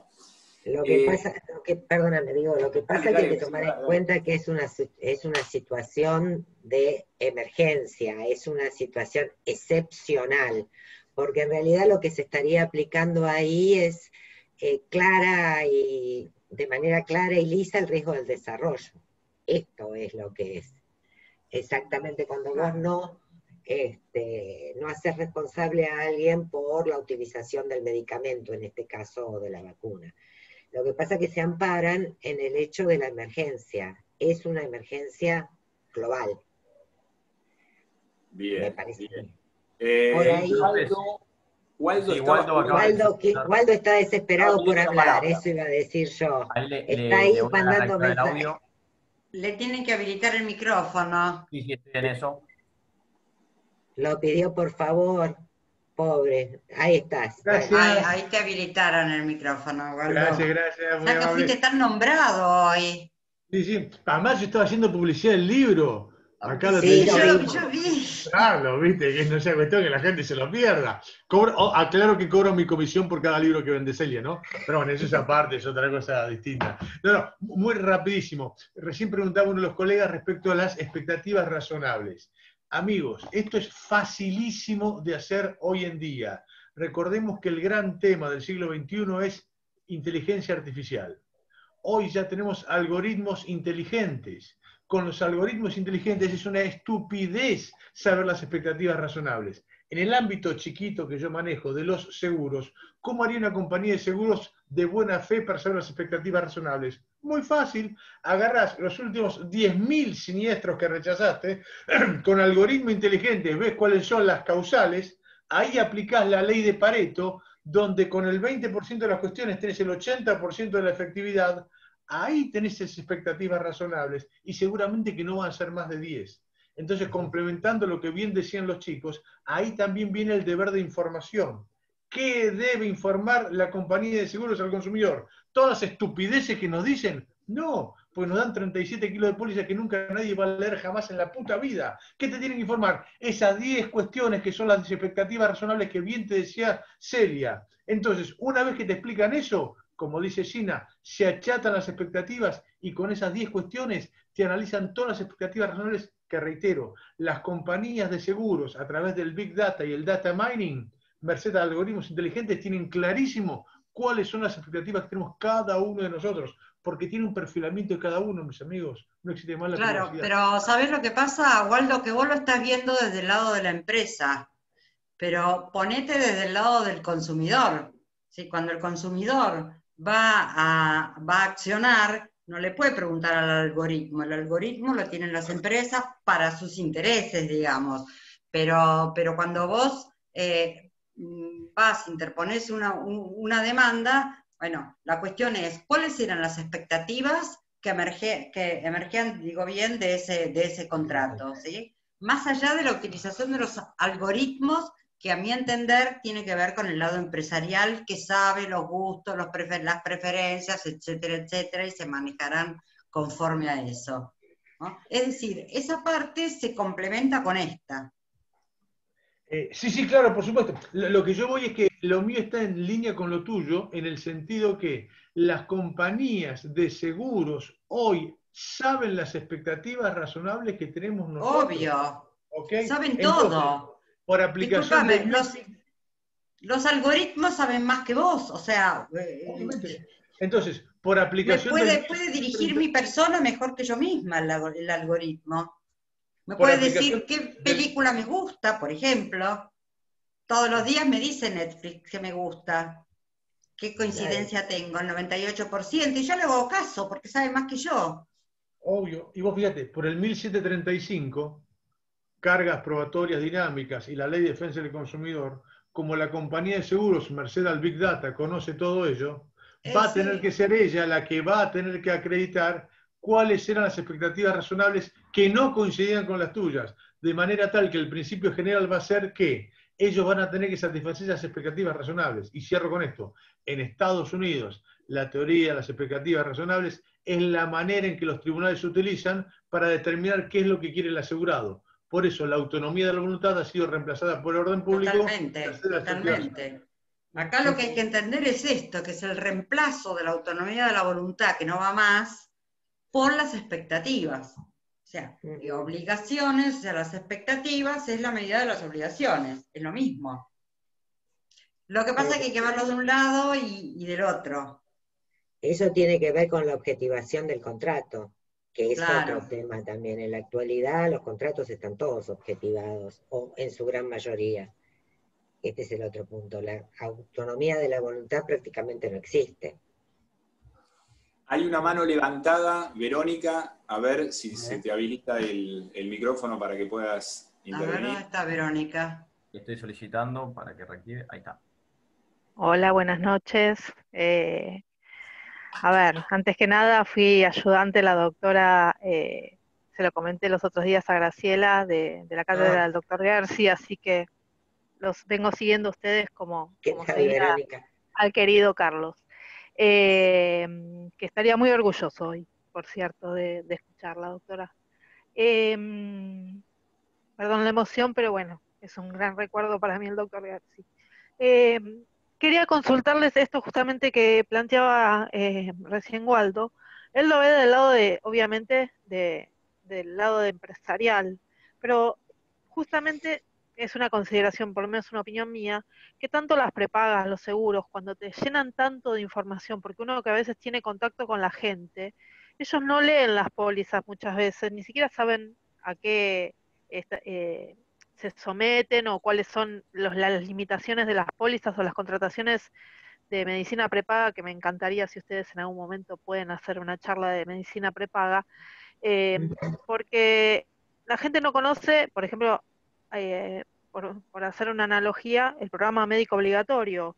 Y esto hace que a mí ahora justamente me llegó un caso de una persona que tiene una problemática puntual, que no puede quedar embarazada, salvo con algunos tratamientos específicos, que está dentro del programa médico obligatorio, pero la prepaga hace años que se lo viene denegando con la pérdida incluso, y el daño que esto genera, de la posibilidad de poder en algún momento ser mamá biológica, por decirlo literalmente. Entonces me parece que la visión empresarial lo que hace es favorecer de alguna manera al más fuerte, conociendo las expectativas de los consumidores, pero que no juega a favor del consumidor eso, sino que hace al beneficio y al manejo de la empresa en su propio beneficio. No sé, es una simple opinión que quería volcar a la charla, porque me parece que es así, no es en beneficio del consumidor. El consumidor, si no se asesora, muchas veces no tiene mucha defensa, o hasta a veces se cansa de reclamar ante el más fuerte. Nunca es en beneficio del consumidor. ¿Qué te digo? Así como el auto no viene con la rubia, la prepaga no viene con todos los beneficios que te venden, ni el helicóptero, ni nada, como decía la doctora. El consumidor a veces se cansa verdaderamente de luchar y tratar de conseguir medicaciones adecuadas, prótesis adecuadas, siempre te quieren abaratar costos. Uno entiende que es un seguro que uno paga con la expectativa de no tener que utilizarlo nunca, pero cuando lo utilizás realmente es un desgaste muchas veces con las empresas, tanto de seguros o de prepagas, porque el consumidor, si no está realmente informado, es un calvario ese es el que tiene que vivir. Hay un par de manos levantadas ahí, pero que no logro identificar quiénes son. Sí, ahí está Gustavo Damián Fioroto y Juan Manuel Otati Paz, que si quieren hacemos estas dos preguntas y vamos dando ahí. Gustavo, tienes el micrófono habilitado. Hola, ¿sí se escucha? Sí, no sé quién. Sí, Gustavo, es mi nombre. Quería hacer una consulta. Doctora, usted había dicho que siempre las expectativas son las medidas de las obligaciones, que era el núcleo central, ¿no? Y que frente a ese incumplimiento aparece la reparación. En el caso mío, quería consultarle si podrían llegar a cambiar las expectativas, pero por factores que no son atribuibles a quien ofrece el servicio y que no genere una reparación del daño. Concretamente, en este tiempo de pandemia, me refiero, por ejemplo, a los servicios de los colegios, ¿no? De contrato de enseñanza, donde, por ejemplo, la expectativa de una familia podría haber sido las clases presenciales, que están en tiempo de pandemia cambiando a clases virtuales. Y ha habido muchas consultas por este tema. ¿Me dejas una intervención, Celia? Porque Sí. había visto esa pregunta en el chat y me había generado alguna reflexión. Yo creo que ahí tenemos, en esta pregunta de Gustavo, un claro ejemplo de lo que vos, Celia, decías antes, de cómo las expectativas deben ser objetivables para los consumidores en abstracto. Y en el ejemplo que está dando el compañero, queda claro cómo, en definitiva, las expectativas de las familias con hijos en edad escolar han tenido que cambiar de manera drástica, y esas expectativas objetivables, en definitiva, lo que marcan es la necesidad de mantener la continuidad del diseño curricular a través de otras herramientas que sustituyeran, digamos, la presencialidad, que de alguna manera fue la forma en la que se recondujo la actividad escolar en casi todas las escuelas. Digo, efectivamente hay un cambio objetivo de las expectativas a partir de circunstancias que son ajenas, pero son de público conocimiento y me parece que son de alcance general. Digamos, por eso Celia antes decía, no podemos medir las expectativas razonables en función del consumidor A o la consumidora B, sino en general sobre los intereses de los consumidores que puedan ser considerados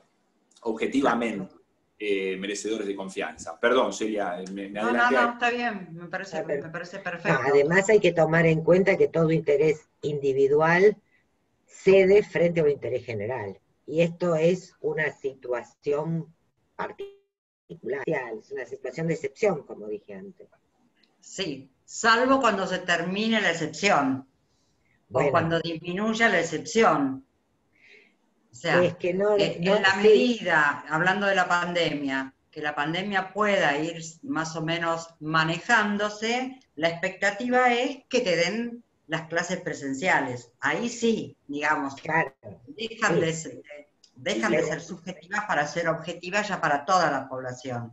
Claro. Depende del momento, o sea, si son ajenas, extraordinarias, o cuando deja de ser extraordinaria para convertirse en algo en el cual uno puede esperar, ¿no? Ahí me parece que está... Sí. Bien. ¿Quién más teníamos? A Juan. Juan Otati, estás ahí, Juan, te vemos. No sé si te podemos habilitar el micrófono. Yo no lo veo, pero... Ahí está. A ver si te escuché. ¿Por qué lo ven ustedes y yo no? Porque vos no tenés anteojos como yo, Juan. Los tengo. A ver si cuando... Hola, ¿cómo andan? Hola, ahora sí te veo, Juan. Hola, Grace. Hola. La verdad que gracias totales. Tenerlos cerca para mí es como me traen un poco la uva a casa. La verdad, el cariño absoluto y de corazón, totalmente gracias por todo esto.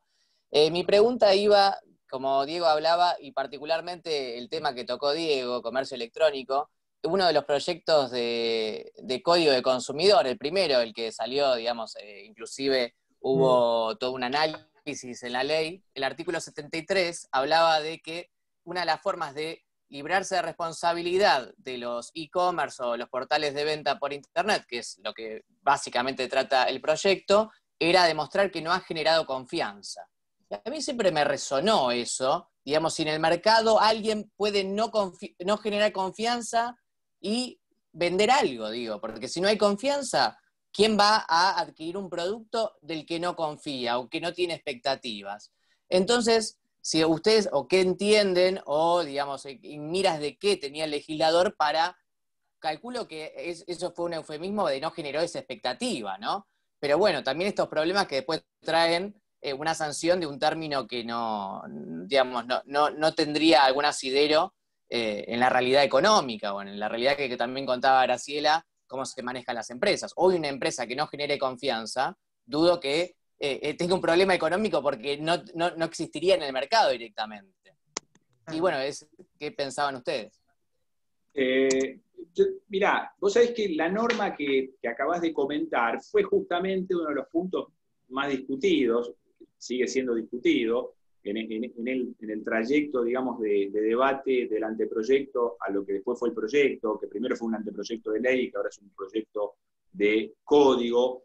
Pero si vos te fijás, Juan, te habrás fijado, porque sé que trabajas mucho sobre el tema, originalmente la norma decía esto de la responsabilidad dependerá de la confianza generada. Y era una fórmula que la verdad que, digamos que dejaba conformes a todos, entre comillas, en realidad no dejaba conforme a nadie, porque lo que hacía era dejar tan abierta la imputación de responsabilidad a los portales o a los sitios de subasta online, que en definitiva iba a ser un semillero de pleitos. Y lo han tenido que revisar, y si vos te fijas hoy en esos dos proyectos, la norma consagra una responsabilidad objetiva y ya parte de la base de que los portales son generadores de confianza. Es decir, si hay algo que claramente refleja muchas de las ideas de Celia en el libro, tiene que ver con reconocer en este proyectado artículo 73 cómo los portales online generan confianza por sí mismos, y eso constituye un factor de atribución objetivo y autónomo. Es decir, ahí es donde hemos visto también una evolución hacia yo diría un modelo protectorio un poco más avanzado y más progresista, como es la norma que en principio parecería que se proyecta sancionar. Perdón, y si uno va más allá, como sistema, el Estado también es generador de expectativas, que tampoco las debe romper. Si nosotros nos recordamos, en el año 2001 pasó algo con la ruptura de la confianza, con el tema de la intangibilidad de los depósitos. O sea, ¿qué decía la Corte ahí? Bueno, primero dice que un Estado puede fijar sus políticas económicas, pero estas políticas no deben ser ni sorprendentes ni arbitrarias, y no pueden romper la confianza depositada, en este caso, en las leyes. Y esa ley era de intangibilidad de los depósitos, que después, a los 4 o 5 días, metió todo el dinero en los corralitos. Y ahí creo que fue el fallo San Luis, que habla de la confianza como factor de atribución. Fue uno de los primeros fallos, eso fue en el 2001, 2002, en el fallo San Luis, lo recuerdo muy bien. O sea, lo que quiero decir es que esto se puede aplicar a cualquier sistema, porque el sistema en sí mismo, cualquier sistema, es generador de confianza. Pero estamos bastante pasados de la hora, Sí. No sé si hay algo más.